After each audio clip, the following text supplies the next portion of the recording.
Well, hello, Parapeeps. I have a few more video clips to show you from when we were in Chicago at Return of the Ripper.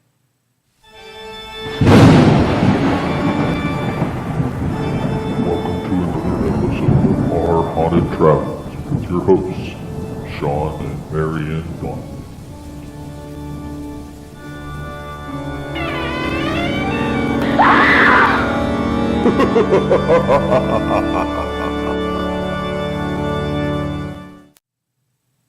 All right, so back at the sort of middle of April, Friday, April 13th, to be exact, went with my husband Sean, and we traveled to Chicago, Illinois, where we went to Return of the Ripper. This is an event where Jeff Mudgett came, and he dressed up as none other than his great-great-grandfather, as he tried to portray Mr. Holmes, or shall I say, Dr. Holmes, and kind of go over a little bit of how he thinks he's Jack the Ripper. Okay, so here's how this is going to work. I'm going to go over a little bit and introduce some of these clips, because we didn't do the entire thing. We just have some video clips that we're going to show you. So this first clip is where Jeff Mudgett, as H.H. Holmes, is discussing the Jack the Ripper letters and how they just might look a little bit like his own handwriting. Any letters compared and analyzed. Guess what? Dead on. Dead on. Had we had the ability to stop there, we could have established me as the killer and author of those letters. But we find repeatedly that counselors like Vince want to push farther than Catherine Evans. You want to push to the Nicholas, Chapman, and Mary Kelly murders.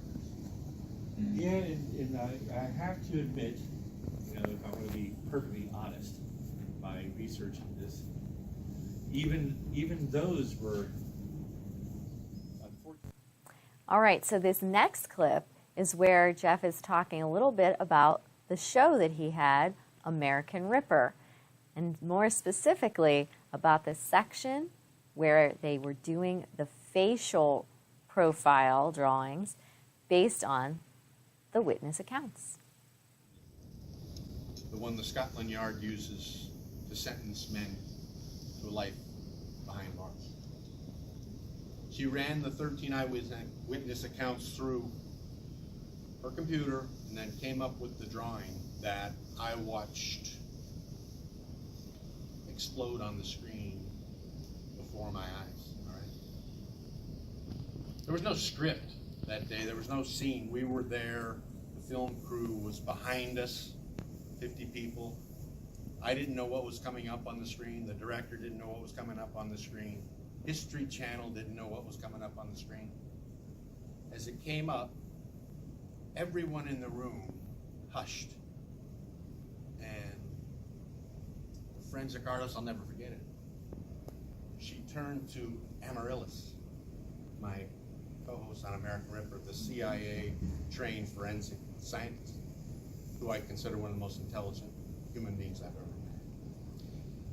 She turned to her as if none of the other people were in the room, and they had a discussion about, this can't be true. That's him, right there, before me, and I remember watching. And at that point, my co-host, who had doubted me the entire production, turned to me and said, I'm there. They cut that from the show. I don't know why. They cut that from the show. We turned that drawing back into what the BBC had done with Scotland Yard 20 years earlier when they did the computer composite of those eyewitness accounts. Very similar. So we have a man that looks like Holmes, 5'7", 150 pounds, 25 to 35 years old, of immense education, knowledge, literary skills, the ability to write English as an American. Think about that.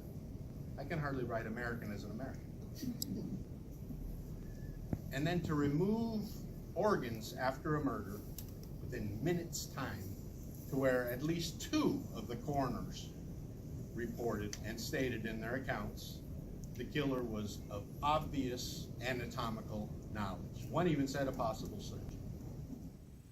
All right, in this segment, Jeff is talking about when he identified that Holmes' brain was actually still in the skull and what he really wanted to have done with it versus what the court said. The skull for me.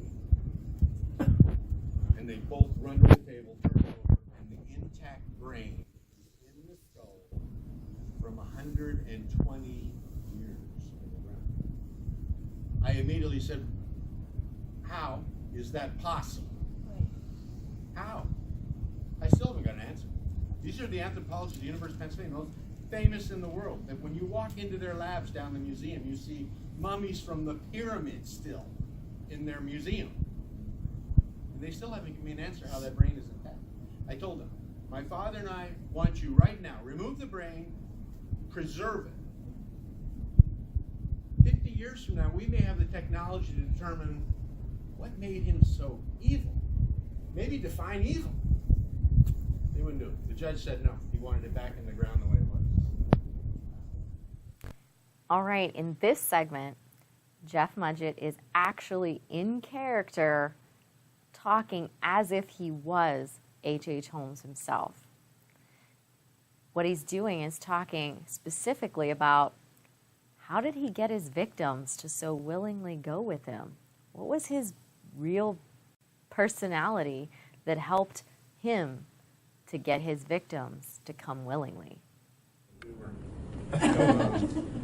actually listening, being able to join in a conversation, one in which you're not particularly interested in, and listen with acuteness to facts that are being issued to you or emotions, and then realizing what those emotions and facts were concerning their life, and then playing that back to them in a way in which they're guaranteed your concern, and they'll take your advice, they'll take your ideas about bettering their life, which will always have to do in the long run with helping me, will always in the long run have to do with furthering my profits, and will always in the long run further my ability to stay away from law enforcement.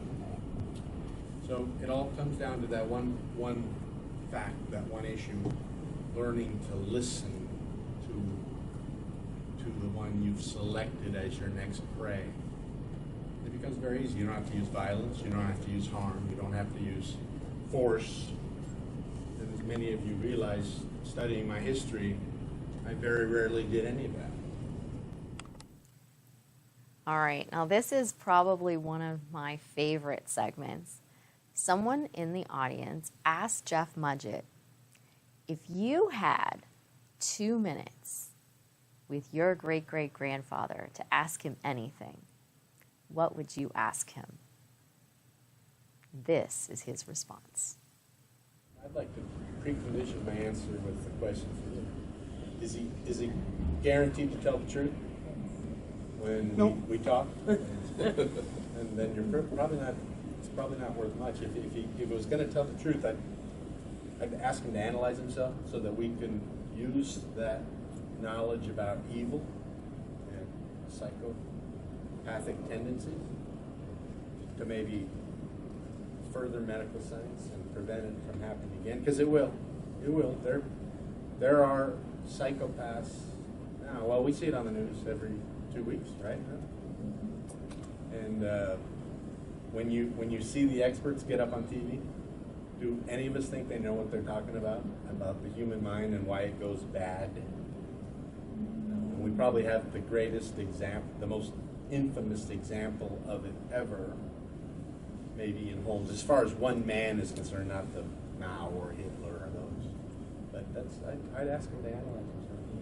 And then also tell him that, he let the family down. You gotta ask them, are you sure you want to go down this psychopath? It's a pun.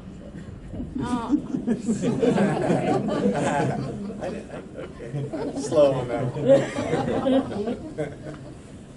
Yeah, that's a good question. I like that question. And of course, All right, so I hope you enjoyed some of the clips from the weekend.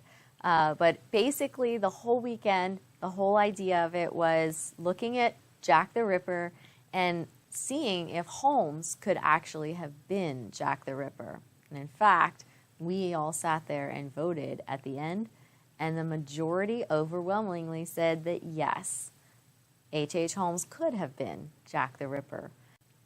But along through the weekend, we had all kinds of things that we did, places that we went. We went to some of Holmes' old stomping grounds. We got to look at great, cool artifacts from not only Holmes and potentially Jack the Ripper, examine some of the documents from Jack the Ripper case. And a real treat for me was we even got to interview Jeff Mudgett and ask him some of the things that were on my mind.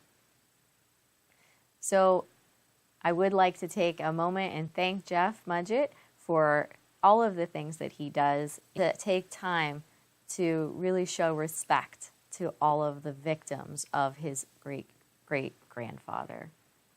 It was a treasure being able to be there, and I just thank him for allowing this weekend to happen. All right, so until next time, thanks for watching, and happy hunting. If you like this video and like to see more in the future, please be sure to hit the subscribe button and give us a like below. Also, if you have any comments or suggestions for future videos, please leave them in the comment section. Thanks for watching this episode of Our Haunted Travels.